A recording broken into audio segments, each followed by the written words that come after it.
And so the idea of like taking risks in cryptocurrency, taking risks in investing, taking risks in, it's like they just throw it at it and like, I hope it sticks and I hope it works and it's going to go to the moon. And if it does, like that is the need of uncertainty that is being fulfilled. But I feel it's a cheap way of doing it, right? Because that need is incredible fuel, right, to propel the next level of your career.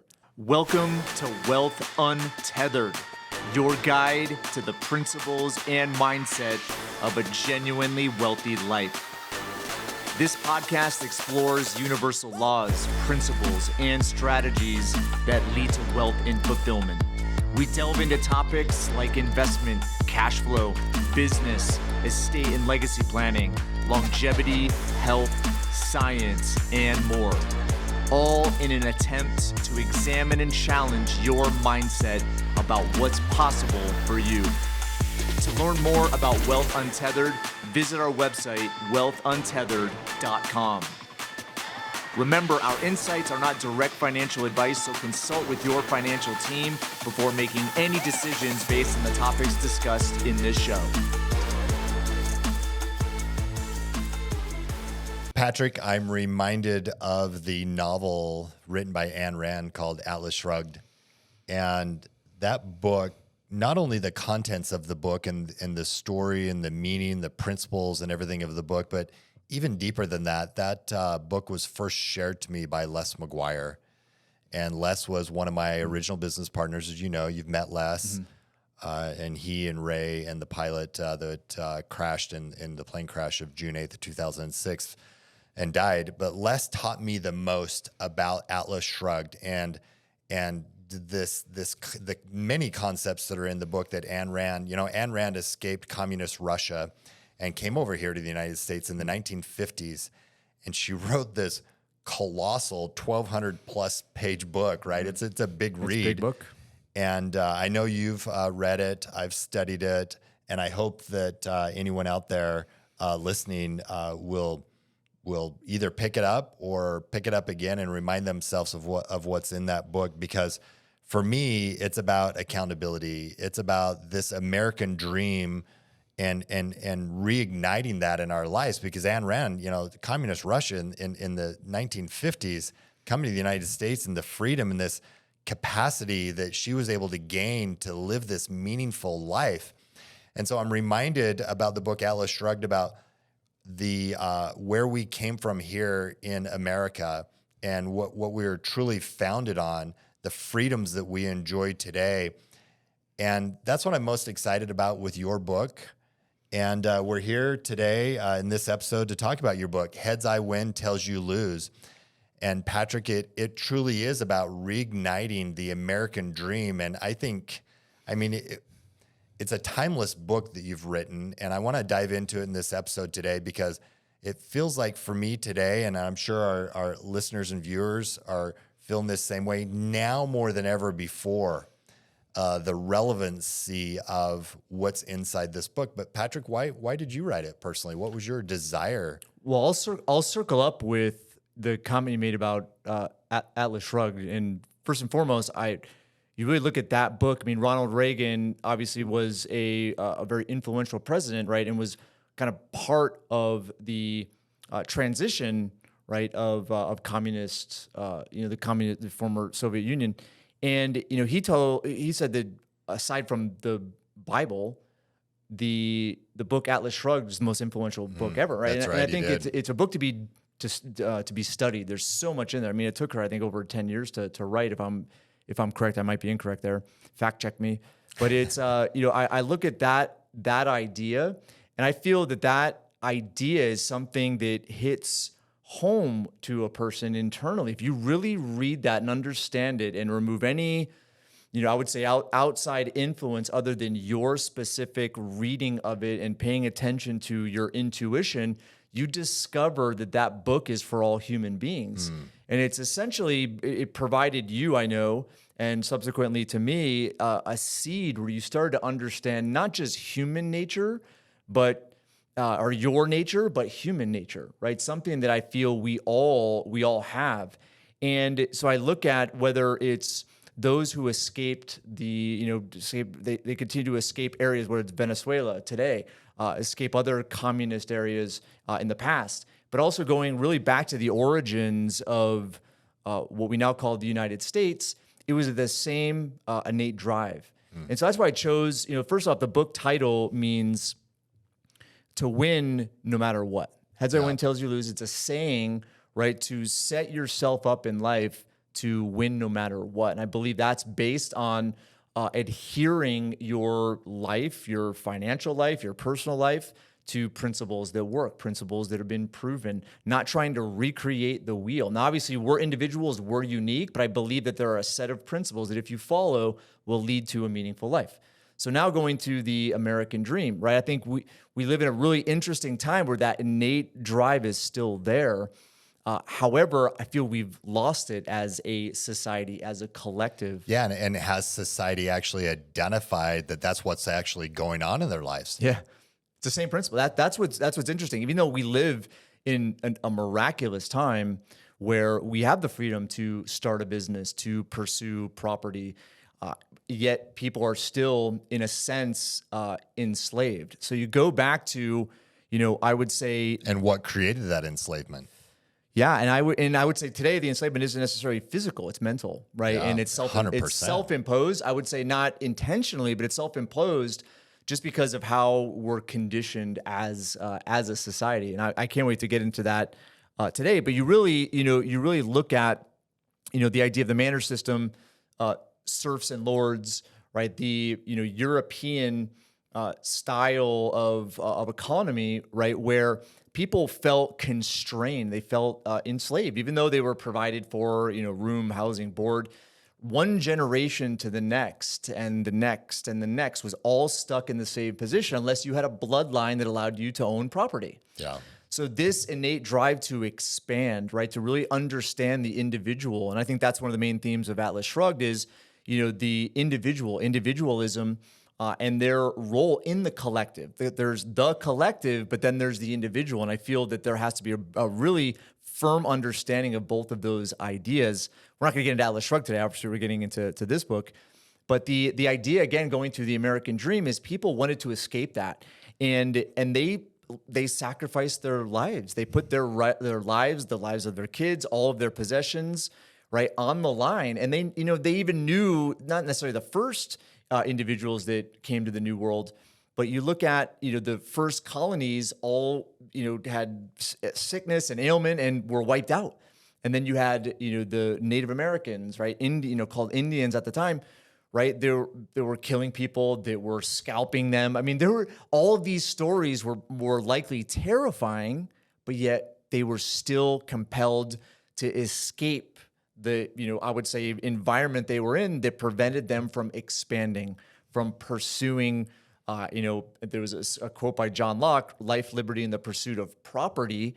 Right now, we know it, within the Declaration of Independence as life, liberty, and the pursuit of happiness. But John Locke, being part of that Scottish Enlightenment at the time, right? He wrote under a pseudonym. Nobody even knew any of his writings really until after he was dead. I think one of the last things he wrote was outside of that pseudonym, and the pseudonym escapes me, right? But you couldn't even talk about freedom, right? Let alone pursue it. Does that make sense? Yeah. So you really go to, what that innate drive of human beings at the time to go and pursue freedom, a place where they can own property or have property and start business and start commerce. So that, I think, that innate drive still exists. It's innate in all human beings. And so what I tried to do with this book, right, is encapsulate those ideas as it related to personal finance, right? Because I feel these days, and this is something that you and I love talking about, it's kind of backwards, right? Where I look at people, the majority of people work for another company or work for the government, right? And they, essentially have a skill, there's value inside of them, and they found an area to provide that value, okay? And then they start to take a percentage of what they're earning and put into areas and take risks in things they don't control. So the uncertainty that we've spoken about in previous episodes is experienced more so in investments than it is with a person's ability to produce value and create income. Yeah. So I think that dynamic is really interesting because it's almost like people are living their financial life the opposite of what brings meaning and fulfillment, that it's articulated in Atlas Shrugged. I tried to articulate it here, but it's also seen, right, in so many different instances of why people escape areas where they're constrained to go pursue areas where they have freedom. Yeah, let's break that down a little bit, because when we were preparing for this episode, like, I just had some major ahas that just tied so much together. And so I don't want to gloss over it and skip over it. And I want to make sure that our readers are empowered by the message that you've so clearly stated in your book. And so when we take the founders of the United States, pioneers and America here, and what they put at risk to have this freedom, this American dream, to have this in their life, like, I mean, they were dying. They were just crazy stuff that they were sacrificing in their life in a massive way, like these extremes, I would say extremes, looking back at it today, where we're at today and what we enjoy today versus what they went through then to get to this American dream. But that fulfilled them in that drive, in that taking that risk in their life. They were fulfilled at a very deep core level. Mm-hmm. And then they arrived at this promised land. They experienced this American dream of being able to own property and real property, and it fulfilled them at a deep level. But what it took for them to get that, and the sacrifices they made what they actually obtained of more value, because what they went through to get it. So we fast forward to today. You got to put something on the line. Exactly. Yep. We fast forward to today. And we take someone who's not aware of this, like you talked about. Mm-hmm. They're in their career, they're running their business, and they've taken risk to get into their career. Mm-hmm. They've taken risk to get into their business, and that fulfilled them to arrive in this career, to create this business and to arrive in this business. And then slowly, through the media, through the financial institutions, they're taught this narrative that's actually opposite of what created the most joy and fulfillment and prosperity in their life, mm-hmm. which was them personally putting things at risk mm-hmm. to get what they wanted in life. Mm-hmm. And when they did that, they felt the most joy and personal deep fulfillment. Yeah. But yet through this narrative over time, right, it's slowly. And next thing you know, they're taking cash, relinquishing control of it to a financial institution. Call it IRA, 401k, 403b. And they're putting that money in those areas, and they're taking risk. So they're taking risk with themselves and in their career and in their core business. Mm-hmm. And they're putting it over here in these financial instruments that they don't have control in, they don't have knowledge and expertise in, nor do they have any purpose or frickin' passion in those areas of IRAs, 401ks, and typical financial planning ideas that are so prevalent in the market today. And so what starts to happen is, we've talked about in previous episodes that risk, uncertainty is a basic need. Certainty, uncertainty, significance, and love, the four basic needs of every human individual. Uncertainty is that variety and risk. That variety and risk is being fulfilled over here in this area where they have no control, no purpose or passion. So they have to counterbalance that uncertainty with certainty. Mm-hmm. So they stay in their career, and I'm not saying don't stay in your career or your business, but they stay in their career and their business, and they don't innovate, they don't take risk in their career or business, so they kind of stagnate in that area. Because they're taking risk over here, they're out of balance. Yep. And when they stagnate and they don't take risk in their career or their business because they're taking it over here and they're trying to balance the risk that's in their IRA, 401k with having certainty in their business and career, mm-hmm. they start getting bored. Mm-hmm. And when they start getting bored, as I talk about in my book, What We're Worth, mm-hmm. they start to do stupid shit. Yep. And they sabotage things because that's not being fulfilled at the level yep. that's a need for them. Well, so these two needs. It's powerful and it's fires me up because I feel the challenge that really prevents people from living a meaningful life, which I believe everyone is trying to pursue. It's the reason why they get a job. It's the reason why they invest for retirement in the future, right? They essentially want to have a meaningful life. They want to travel, they want to experience things. But part of that are these two needs. It's certainty and uncertainty, right? And there's other needs too, but we'll focus on those right now. And I feel the biggest obstacle is the misunderstanding. Well, first off, the lack of awareness that those are two needs that that's drive actually them. going on. That will drive them forever. Yes. Like forever. This is not like, this doesn't end at 65. Right? Doesn't, start when you're 18. These are human needs, like human needs for certainty and human needs for uncertainty. But I believe that there's confusion. So once you understand that those are needs, now it's confusion of how those needs are fulfilled. What the relationship is between certainty and uncertainty. So as you were saying, uncertainty compels a person to start a business, to pursue a career, and to, get to the next level, have a family, buy a new house, live in a certain community. When they get there, like you said, they get bored, and they get bored because they created certainty, and now they start to experience the desire for uncertainty. And what do they pursue? They pursue uncertainty, but they pursue it in areas that they don't control, right? Areas no purpose, where no they passion, put everything on the line. no knowledge, no expertise. They roll the dice. They roll the dice. And they're gambling. No, that's rolling the dice, gambling. And that's what we're saying is like this need for uncertainty exists. Okay. Certainty, how we position certainty, right, is what we've talked about in previous episodes. Certainty is the root system. Certainty is the foundation. You build that. Okay. Then the trunk is in reality. It's in the world. It's in the environment. Now you can argue that roots are in the world too, but above ground, the environment is different. You have wind, you have snow, you have all sorts of changes that take place, right? And so in order for a tree and its branches and its leaves, right, to continually be alive and continually grow, okay, it has to have a strong root system. If you don't have a strong root system, one storm blows the tree over, right? And the tree is dead. So the idea is, okay, how do you pursue a life of uncertainty? Because it's the Tony Robbins saying, the quality of your life is in direct proportion to the amount of uncertainty that you can comfortably live with. And that's uncertainty in all areas. It's uncertainty in your spousal relationships, right? In your partnerships, in your, and I would say your extracurricular activities. It can even be in your business, taking risks, pursuing these. But it comes down to, okay, how can you mitigate as much risk as possible, right, in order to pursue that realm and be fulfilled, okay? And there might be failure, there might be course correction, but when you confront something that may deviate your course, okay, you have the realm of uncertainty that's going to shore you up and not take you out of the game. That's what most people do, right, is they roll the dice, and the dice is everything they have. They put it all on the line.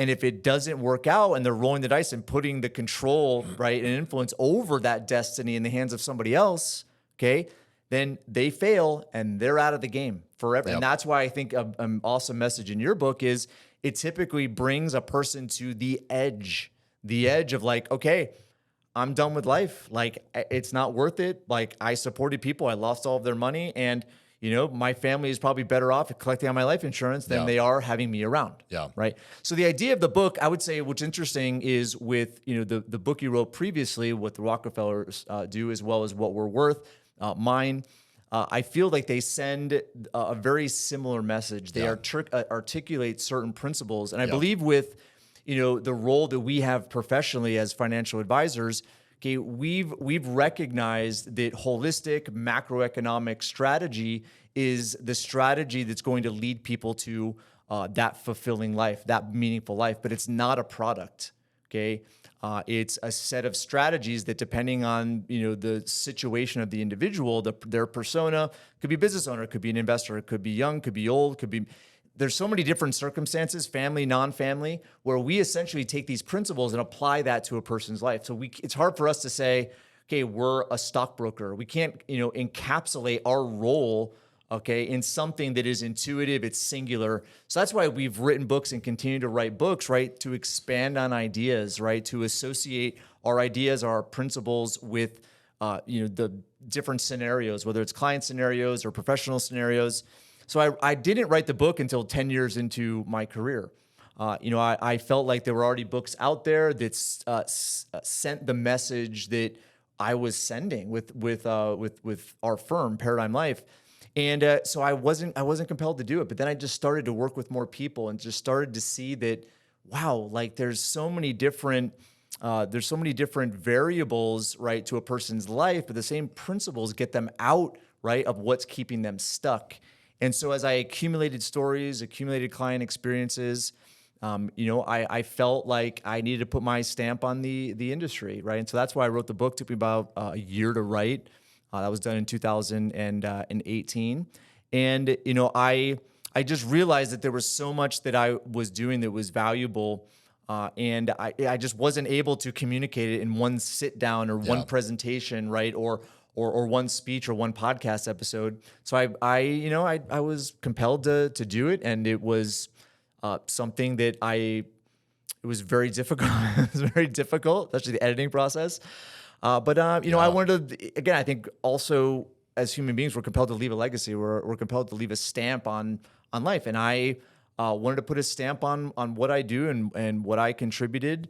And I feel good about it. I think the principles still apply. A lot of what I talked about in there was a notion of financial independence, right? Which I felt like part of financial independence is having the ability to control your destiny in the money that you earn, which is like working wherever, whenever, on your terms, and it's indefinite, it's continuous. It doesn't end at 65 years old. But at the time, there was no remote. There were some remote jobs, remote work, but then COVID hit, and it just provided an incredible opportunity for people to pursue a career where, we have a guy that works for us. It's an incredible employee, and he's all over the place. Like we do daily stand-ups, and he's been in, Scotland. He was in Dubai. He's like all over the place. I'm like, dude, it's like night outside, and so it's one of those like there are careers that have those characteristics are available now more than ever. Careers where a person can control where they work, how much they can work. So it's a profound opportunity for everyone who is pursuing the financial life that they have always dreamed of. At the same time, what's going to keep them stuck, I believe, first starts with understanding the relationship between certainty and uncertainty. Yeah. Patrick, I love the way you've tied this all together in your book. In this book, Heads I Win, Tails You Lose. Because for me, it really did give me that clarity between exactly what you're talking about, the certainty and the uncertainty. And the message that I've been sharing for years, that all of you that are clients of mine that understand this at a deep core level and live this, which is we want you to be aware of this. And so many of you have felt this or are feeling this of not feeling like the American dream is alive anymore. Today more than ever, it's like American dream. What? Like where the hell did that go? So it's reigniting, just like the subtitle says, reigniting that American dream, and the clarity and the awareness that you just spoke about so eloquently of where am I taking risk, acknowledging that risk uncertainty is a basic need. We will fulfill it. And the media and big financial institution today is going to teach you slowly to take that risk in an area where you have no control, no knowledge or expertise, purpose, or passion. We're saying, hey, wait a minute. You've lost the American dream. This book so eloquently and everything that you've put into it reminds the reader of why the American dream was lost and what they can do to reignite that back in their life, which of what we were just talking about is to the areas where you have control, knowledge, and expertise. That's where you take risk. Yep. Add to that purpose and passion. That's where you take risk. Number one, acknowledge that it's a basic need. Number two, be clear about where you're taking that risk. Be deliberate in continuing to take risk because it's a basic need to have that uncertainty in your life for the rest of your life, in all areas of life. Mm-hmm. And allow that to be something that's fun. Allow that to be something that you look forward to, not dread, because, the person that was starting their career or starting their business and how excited they were, and there was a lot of uncertainty, right? When you're going through school and you're starting your career, you're starting a young family, and pay bills, pay taxes. Yeah, all of that. But we feel alive when we're striving towards something. So continue to strive towards something. Do more in your career. Do more in your business. Continue to reignite that. And when you relinquish control of your cash, keep it guaranteed, protected, and liquid. Don't take risk on it when you relinquish control of your cash. Okay, so let's connect that, right? Because that's something that we feel strongly about, but it's somewhat nuanced. So let's nail it home, because right now, again, society is conditioned that a successful professional life, right, is having security in your job, which gives you benefits. It's a stable company and it'll give you a paycheck, every other week. And then we're taught and conditioned to take risks outside of that profession, right, in what's going to provide for our financial security in the future, which is a 401k, brokerage account, the stock market, areas that and we they're put adhering money. to that uncertainty. Yeah. They know it's there. They do. adhere to that big time. They market that. 100%. And so I look at, again, not understanding first being aware of these two principles and being aware of the relationship between certainty and uncertainty, then recognizing what is giving you uncertainty and what is giving you certainty. Like I said, within the professional realm, what's giving certainty is job security.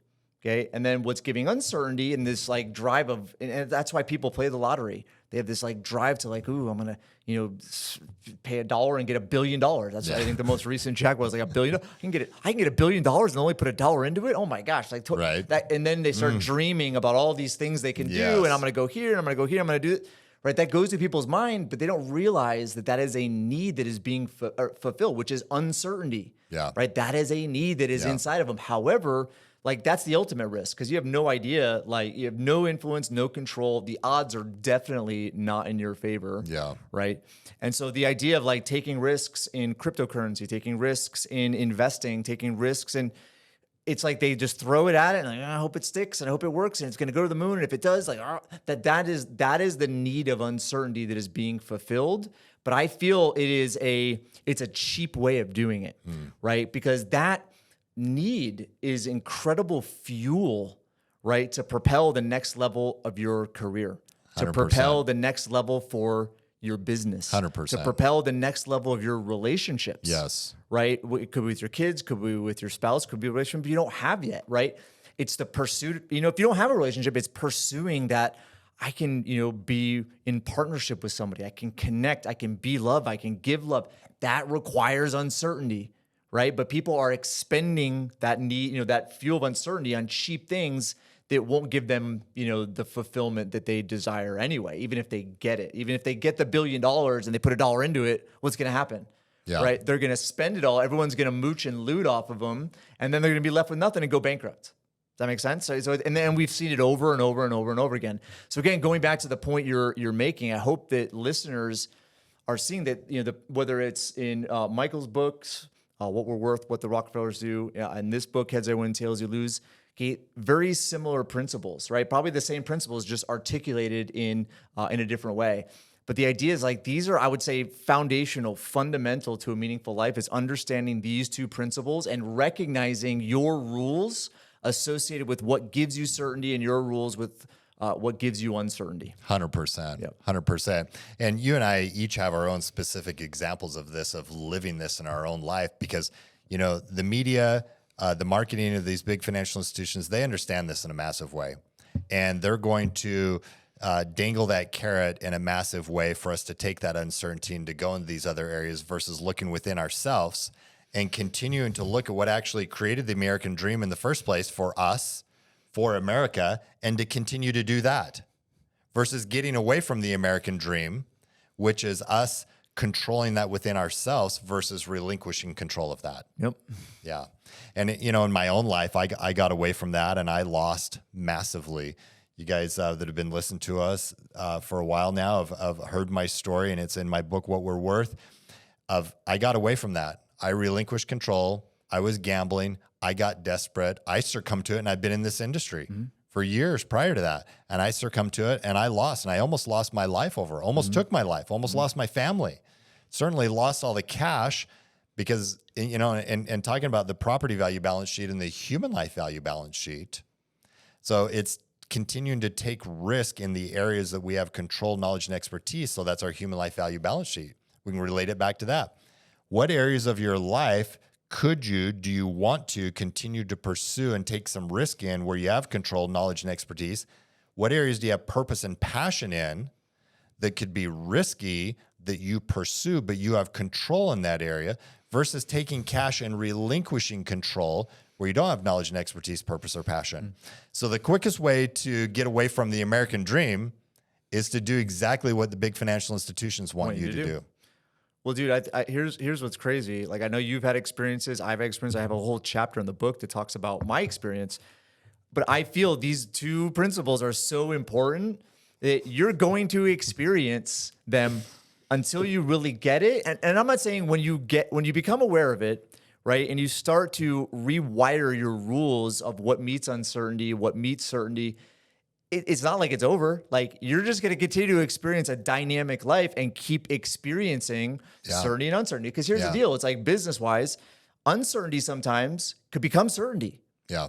Right? Let's say it's like, let's do this just came to mind, but free diving, right? I came across a news article of somebody that, was this experienced free diver that died, right? That they probably got to one level free diving. And it was so exhilarating, so motivating, but they got there and now it became certainty.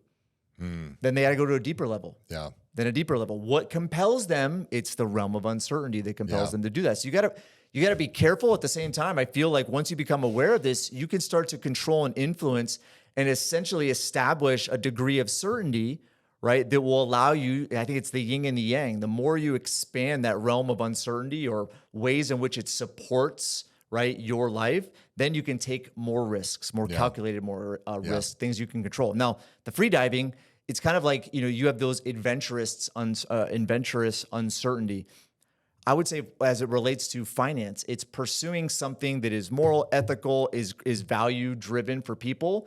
There is an endless series of opportunities to do this, and there always will be. So I feel from a professional standpoint, you're always able to take your business, your profession, who you are, your uniqueness. There's one Mike Isom, there's one Patrick Donahoe, there's one of you. And find joy in that. And discover what is unique about you, and then pursue something that brings you that passion, brings you that purpose. Yeah. Again, it's that whole, like, making your, vocation your avocation, or your avocation your vocation, I think is how it goes.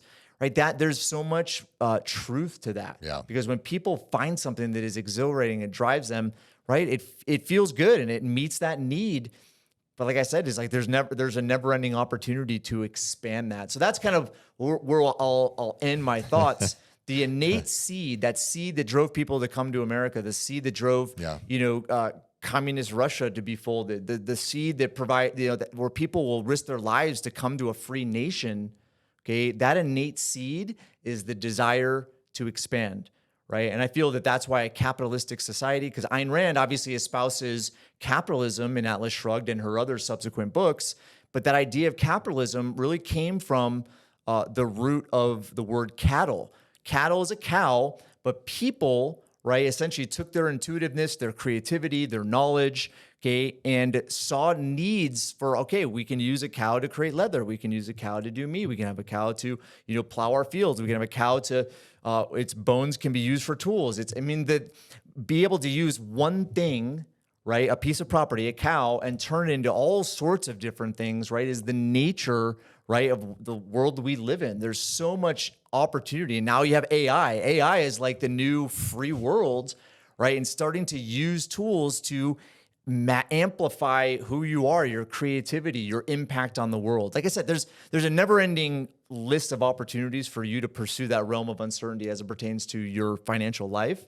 And what you're going to discover is, as a result, more money, more financial freedom, right? And from there, it just keeps compounding. I hope that everyone listening to this or watching this, you're starting to think about what is that innate seed in your own life?